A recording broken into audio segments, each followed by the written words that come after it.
Hi, I'm Emmett Delaney, the current and only the third director of the DBA program at Anderson University in Anderson, Indiana. And in 2020, we admitted the 21st cohort into the DBA program. Since this seems like a bit of a monumental number, 21 cohorts, one per year, it seemed like an appropriate time to do a bit of a retrospective to understand how we got to where we are today. In the late 1990s, two things were taking place. First, there was a sizable growth in the enrollment numbers in business programs at Christian colleges and universities. Second, more of those programs were becoming accredited. Accreditation was becoming very key as a way to stand out from other programs. In particular, ACVSP accreditation was on the rise. This created a pool of individuals with a need to earn a terminal degree. There were new faculty who were getting hired to join the ranks of the others, and they were necessary to meet the needs of the increasing student population at the undergraduate level. And then second, there were existing faculty who were already at the schools who didn't have the 18 hours of graduate credit in their discipline that the accreditation requires. Some of those individuals didn't have a terminal degree at all, and others had something like an EDD or similar degree, which was now not being looked upon so fondly in the marketplace. At this point in time, there were two options to getting the needed terminal degree.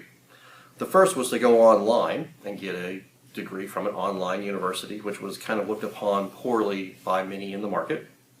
The second was to become a full-time graduate assistant at a large institution for a few years, as had always been done since the early days of education. During those few years, you aligned yourself with a committee until they said you were done, you wrote and defended your dissertation. While that option is superior, it's tailored towards a 22-year-old who has never been more than a student, and not towards a 42-year-old who has to keep working at their institution and has other commitments and a family to work around and such as that. So at Anderson University, at the FSB, Fall School of Business, led by Dr. Doyle Lucas with the support of his dean, Ken Armstrong, they came up with a very novel alternative. The novel alternative they came up with was to have 4 weeks of residency built into each year over 3 years of coursework. Oversimplifying it a bit, students get their materials, assignments, and such and have 6 weeks to prepare.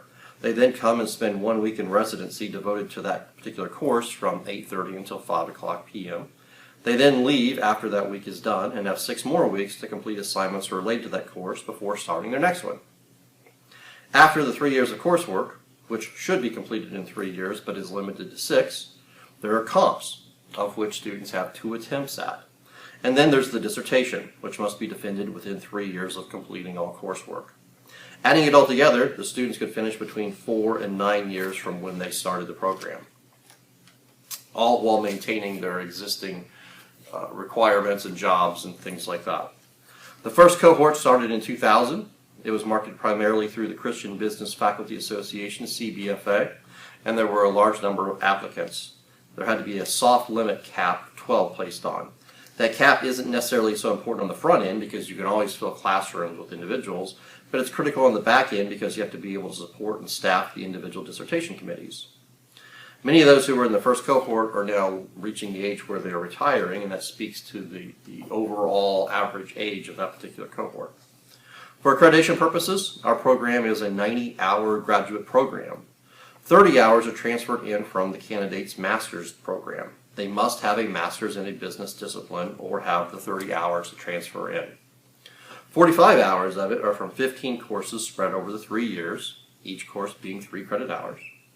Then there's a minimum of 15 hours that must be taken in dissertation credit. We bill 3 hours a semester for 5 semesters, then 1 hour per semester after that if the person isn't finished by then.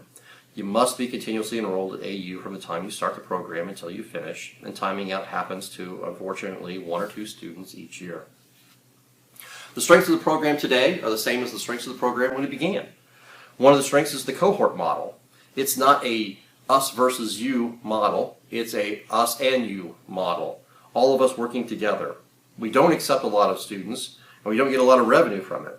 We don't look to weed people out. We don't do the whole look to your left, look to your right, one of you will be gone in a year from now. We want everyone who starts the program to finish the program. That cohort model that you're with, those cohort students that are around you, your peers, become your friends. You work through it together. The second strength we have is the faculty associated with the program.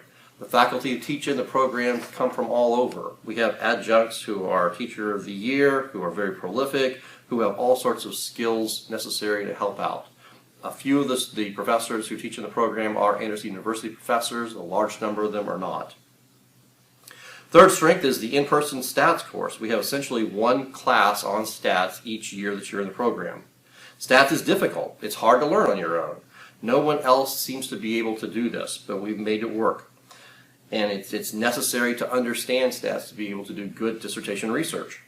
Some schools have gone to projects versus dissertations simply because they can't manage the stats education. It is something that we do well, and we're very proud of. Our fourth strength would be our reputation and track record. Over the 20 years, we've had over 140 graduates, close to 100 schools represented by where those graduates have gone or come from, and we've had a lot of impact. Our fifth strength would be the price. We recently raised our price. We do that every year, but it's still one of the lowest options in the market because we view this as a mission. We don't view this as a money maker, as a profit center. We view it as a way to make a difference in the world. We market by being actively involved in the CBFA. This is our audience. We market by being actively involved in the ACVSP. Those are our audience. We market to the deans of the schools so that they will know about us and be able to recommend us to the new faculty they have, as well as to the existing faculty they have. The DBA program at Anderson University has made a huge difference in the world when you consider all the faculty who graduated from here and went on to teach students across the continent. Our graduates didn't just stay at smaller schools. A number of them are at large public institutions now as well, and a number of them have published research articles and findings in a plethora of journals. The DBA program at Anderson University has made a huge difference in my own life. Not only am I honored to be the third director of the program, but I'm also the 30th graduate of the program, a member of the 2005 cohort. I was in that program when I started working here at Anderson University in 2006. The DBA program at Anderson University is a program that we believe very strongly in and are very committed to. And we look forward to it lasting for another 21 years and another 21 cohorts.